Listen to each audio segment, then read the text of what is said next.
வணக்கம் மக்களே. மக்கள் யாவரும் வாழ்க வளமுடன், வாழ்க நலமுடன். அரசியல் ஆடுகளம் இன்றைக்கி பார்க்கவே முடியாதவங்களாம் இன்றைக்கி பிரச்சாரம் நிறைய பேர் வந்துக்கிட்டே இருக்காங்க. குழாயடி சண்டை மாதிரி நிறைய சண்டைகள் நடக்குது. ஒருத்தருக்கு ஒருத்தர் குறைகளை மட்டுமே சுட்டி காட்டிகிட்டு இருக்காங்க. ஆனால் மக்கள் தெளிவாக இருக்காங்க. நீங்கள் என்னதே சண்டை போட்டாலும் எங்களோட முடிவு எங்கள் கையில் அப்படின்னு தெளிவாக இருக்காங்க. அண்ணன் தங்கத்தமிழ்ச்செல்வன் பிரச்சாரத்துக்கு வந்தாங்க. அதிமுகவில் இருந்து அங்கே எதுவுமே சரியில்லை, ஐயா ஸ்டாலின்கிட்ட வந்தார். வந்தவருக்கு ஒரு நல்ல இடத்த கொடுத்து அன்பு காட்டிகிட்ருக்காங்க. அவருடைய திட்ட அறிக்கைகள் மிகவும் மக்களுக்கு தேவையானவற்றை செய்யணும் அப்படின்ற நோக்கத்தோடு அவருடைய செயல்பாடுகள், பிரச்சாரம் எல்லாமே இருக்குங்க. அதே மாதிரி ஒன்று சொன்னார். நான் டாக்டருக்கு என் பொண்ணை படிக்க வச்சேன், எஜுகேஷன் லோன்னு போட்டு ஒரு கடனை வாங்கினேன், அந்த கடனை அடைக்க முடியாமல் ரொம்ப திண்டாடிக்கிட்டு இருந்தேன்.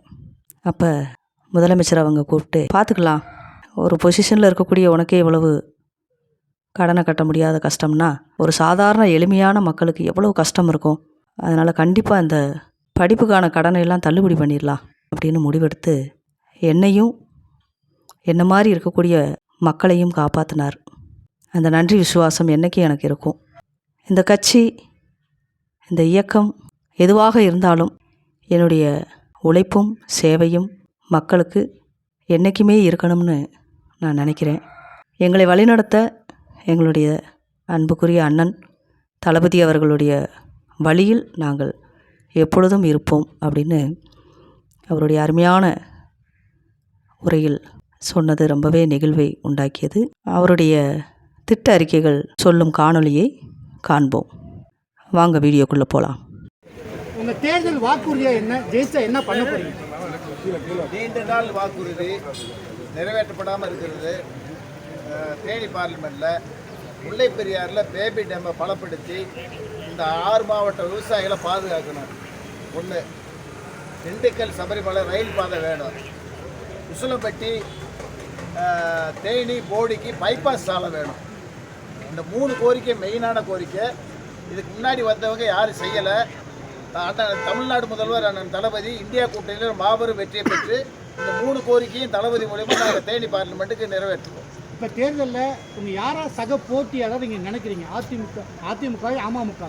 தேர்தலில் யார் போட்டி வந்தாலும் போட்டி தான். யார் இதுன்னு பிரித்து சொல்ல முடியாது. மக்கள் தான் தீர்ப்பளிப்பாங்க. திமுக கூட்டணிக்கு அண்ணன் தளபதி செஞ்ச சாதனைக்கு நிச்சயமாக தேனி பார்லிமெண்ட்டில் அதிகப்படியான வாக்கு வித்தியாசத்தில் தங்கத்தமிழ்ச்செல்வன் வெற்றியை பெறுவேன். டிடிவி தினகரன் தன்னோட பரப்புரையில் 14 ஆண்டுகளுக்கு பிறகு வனவாசம் முடித்து திரும்பி இருக்கேன் அப்படின்னு சொல்றாரு. அதை பற்றி என்ன? வனவாசம் போனவர் அப்படியே போயிருக்க வேண்டியதானே, ஏன் மீண்டும் வந்தார்னு எனக்கு தெரியல. தேர்தல் களம்ன்றது டெய்லி மக்களை பார்த்து, மாண்புமிகு அமைச்சர் என் கூட இருக்காரு, இன்னொரு அமைச்சர் இருக்காரு, அன்னைய மாவட்ட செயலாளர் 2 பேர் இருக்காங்க. டெய்லி மக்களை பார்க்குறாங்க. பார்க்கும்போதே சில குறைகள் வருது. 15 வருஷம் கழிச்சு வந்தால் எவ்வளோ குறைகள் இருக்கா? ஸோ நான் மக்களோட டெய்லி பழகிறவேன், மக்களோட மக்களாக இருக்கிறவேன். அதை புரிஞ்சு தான் மாண்புமிகு தமிழ்நாடு முதல்வர் கழகத்துடைய தலைவரான தளபதி என்ன வேட்பாளராக களமிருக்காரு. உண்மையிலேயே தொண்டர்கள்கிட்டே மக்கள்கிட்டே அமோக வரவேற்பு இருக்குது. மாபெரும் வெற்றியை இந்த தொகுதி மக்களுடைய குறைகளை அறிந்து நான் பாடுபடுவேன். சார், இந்தியா கூட்டணியின் பிரதமர் வேட்பாளர் யாருன்னு சொல்லி தன்னுடைய ஒவ்வொரு பரப்புரையிலையும் டிடிவி தினகரன் குறிப்பிட்டு வர்றாரு. இதை பற்றி உங்களுடைய கருத்துக்கள்? இந்தியா கூட்டணி பிரதமர் வேட்பாளர் தலையிலா முண்டம்னு வேற சொல்றாரு. அதாவது இந்தியா கூட்டணி ஜெயிக்க போகிறன்றதை ஒத்துக்கிட்டாங்க அவங்க. பிஜேபிக்கு வட மாநிலங்களில் சறுக்கல் ஏற்பட்டிருக்கு. தென் மாநிலங்களில் சுத்தமாக வெற்றி பெற முடியாது. வடகிழக்கு மாநிலங்களில் வெற்றி பெற முடியாது. டோட்டலாக இந்தியா கூட்டணி தான் மாபெரும் வெற்றியை பெறப்போகுது.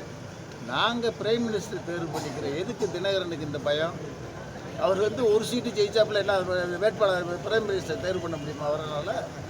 நாங்கள் 40 சீட்டு ஜெயிக்க போகிறோம் தமிழ்நாட்டில். நாங்கள் பெருசா, அவர் பெருசா?